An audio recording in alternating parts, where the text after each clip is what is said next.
सजीवांचे वर्गीकरण कोणत्या शास्त्रज्ञाने प्रथम प्रस्तावित केले? म्हणजे पर्याय क्रमांक एक सिलेक्ट करा. ओके, पर्याय क्रमांक 1 त्याचे एक्सप्लेनेशन दिलेलं आहे. Next question. या सजीवांमध्ये केंद्रक आणि झिलिबंद ओळी असतात त्यांना काय म्हणतात? निर्माण पद्धतीच्या जीवाला किती नावे दिली जातात?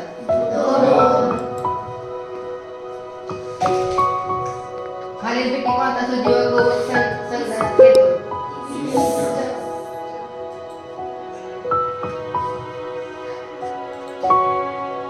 प्राणी संघातील सजीवाचे पोषण प्रकार कोणते आहेत?